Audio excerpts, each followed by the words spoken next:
your time. Hands up every night. Focus not today, alright.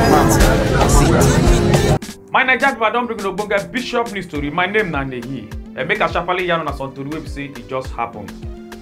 48-year-old teacher of Mugaya Day Secondary School for inside Chipata for Zambia don't come by himself after we say in drink poison as he can write down some note of how they go take share in money and in name na Pamford Mwigwa na for on July 3rd to 2024 na he take by himself. Some armed robbers they don't come shoot two people them as they come kidnap one person. Then we say they attack one bank waiting for inside Ugeli area of Delta State on Thursday will be July 5th, 2024. And the armed robbers they follow the customer. We say carry money one go deposit for inside the bank.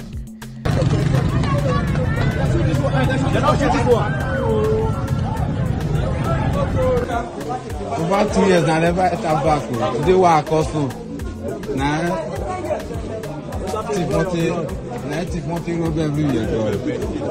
The Committee of Vice Chancellor of Nigeria Universities they don't on the warn or say 52 federal universities they go collapse for inside Nigeria soon because of the high price of electricity tariff. We say they don't increase cost well.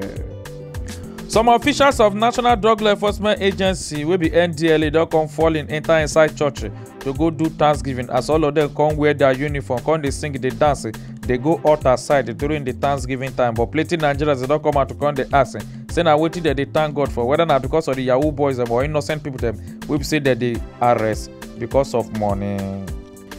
The United Nations again don't come predict say 82 million of Nigerians there will be about 64% of Nigerian population say they could go hungry by the year 2030 as we end up call on Nigerian government say they fight against climate change, pests and other bunga things that will say that they fight against agricultural productivity.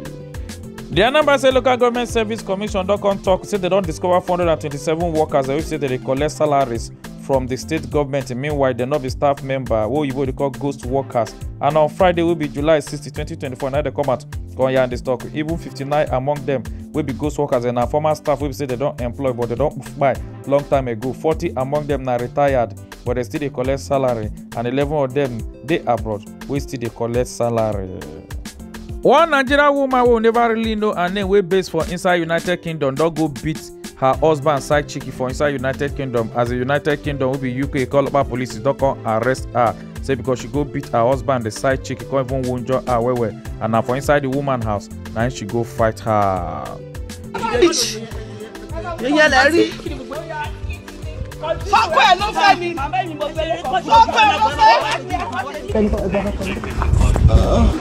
your head on that for me.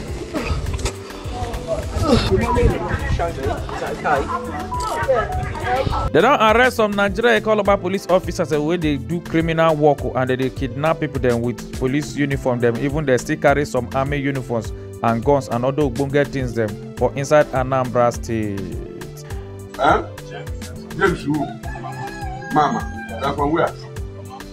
Amushu. What do you do for a living? Police officer attached to where? Wear this army uniform. Why do you carry it so that when you see army, you change to army?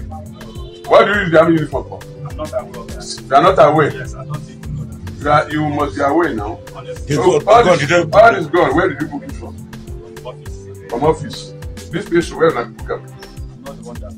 Okay. You don't eat any food where you like because of ulcer, and you don't take different drugs because of infection, low sperm count, low ejaculation, and you not agree go. Or your face is rough like Nigerian road because of pimples, crop, irregular menstruation because of hormonal imbalance, or you don't tire to do operation on top fibroid. Or you make you not worry yourself say because Nana Abba don't contend for granted to help na cure those disease, sickness, and make your body day kakaraka with natural ingredients and you not get side effects. Or you make you sharply ring them on top 090-314-540-61 or follow them on top Instagram on nana_abba. Mr. Peter Obi Dokonde Yan say leadership now all about doing the right thing to encourage the citizens and also give them hope, especially the young ones that will say that they do small business. I think on post this video of the Canada Prime Minister will be Justin Trudeau. They will be saying go visit African small business event. We will say they do for inside Toronto. I think on they buy things from the African stores them or the different stand. They will say that they set things just to encourage them. Okay, great. Let's put it down. Oh, that's nice.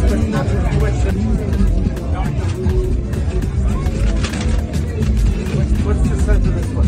Nigerians and on top social media don't give this husband as the husband of the year. As they say, I'm on top this video where we say they follow in pregnant wife with the jog during where we say she they do exercise before labor. As plenty Nigerians they don't come out come they hate the man as into the supporting wife and also standing by her. Some neighbors they don't come call out this couple where we say that always they beat their house girl. Even they starve the girl, they know they give the girl food. As the talk say they carry the girl come from village take come city. Meanwhile, even the man or wife will go even beat the girl, even lock her for outside without food.